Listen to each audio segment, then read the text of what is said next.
Those who make the worst use of their time are the first to complain of its brevity. Two persons cannot long be friends if they cannot forgive each other's little failings.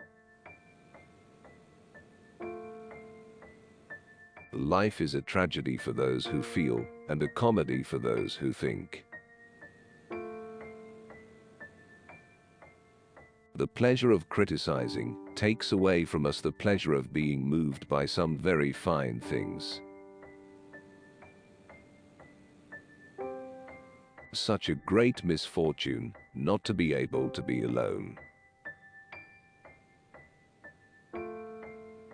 There are only three events in a man's life: birth, life, and death. He is not conscious of being born. He dies in pain, and he forgets to live. We keep a special place in our hearts for people who refuse to be impressed by us. The most exquisite pleasure is giving pleasure to others. Sudden love takes the longest time to be cured. When a book raises your spirit and inspires you with noble and manly thoughts, seek for no other test of its excellence. It is good and made by a good workman. The unnamed should not be mistaken for the non-existent. Most men make use of the first part of their life to render the last part miserable. Out of difficulties grow miracles. If some persons died and others did not die, death would indeed be a terrible affliction. The same principle leads us to neglect a man of merit that induces us to admire a fool. If poverty is the mother of all crimes, lack of intelligence is their father.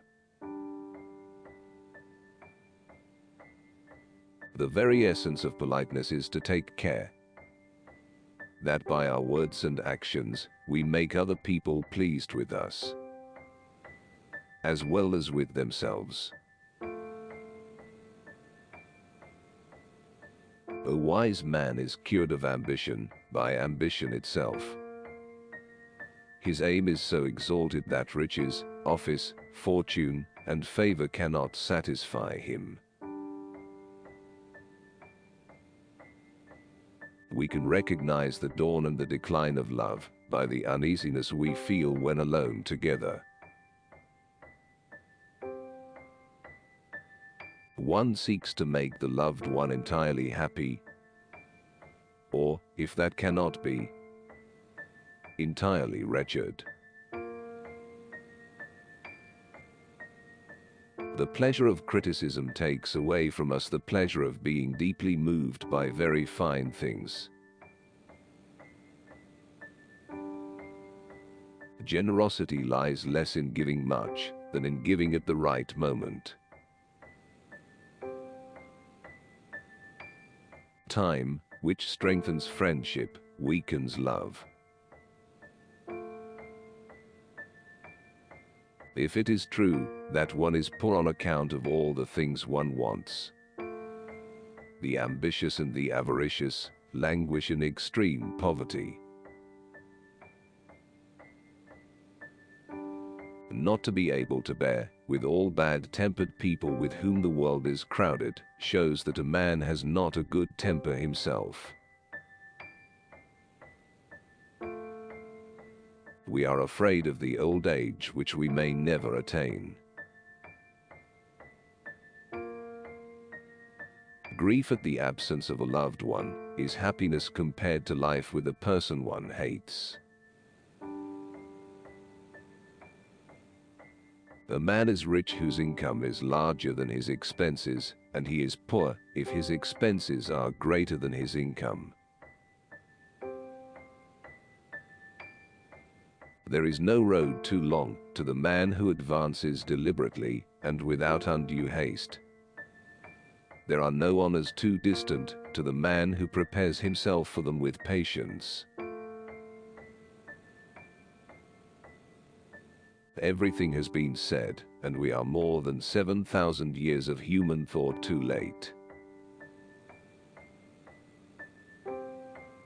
That we seldom repent of talking too little, and very often of talking too much, is a maxim that everybody knows and nobody practices. To laugh at men of sense is the privilege of fools.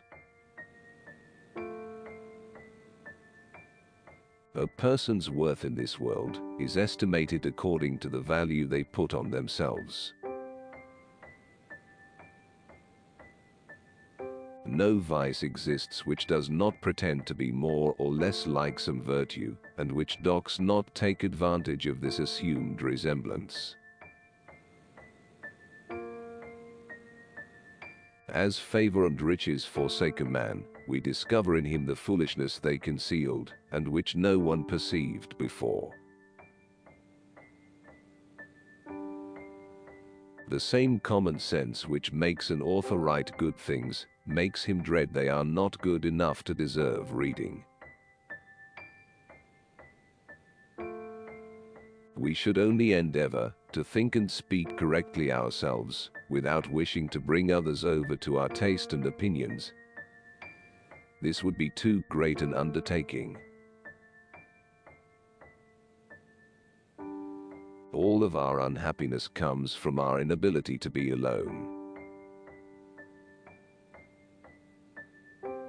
Men are willing to be slaves in one place, if they can only lord it in another. A man reveals his character, even in the simplest things he does. There are some men who turn a deaf ear to reason and good advice, and willfully go wrong for fear of being controlled. Time makes friendship stronger, but love weaker. There is a false modesty, which is vanity, a false glory, which is levity, a false grandeur, which is meanness, a false virtue, which is hypocrisy, and a false wisdom, which is prudery. Nothing keeps longer than a middling fortune, and nothing melts away sooner than a large one. The shortest and best way to make your fortune is to let people see clearly that it is in their interest to promote yours. If it be true that a man is rich who wants nothing, a wise man is a very rich man. There is no excess in the world so commendable as excessive gratitude. When a woman doesn't take her eyes off a man, or takes them away from him all the time, everyone immediately understands what it means. If this life is unhappy, it is a burden to us, which it is difficult to bear. If it is in every respect happy, it is dreadful to be deprived of it. So that in either case the result is the same. For we must exist in anxiety and apprehension.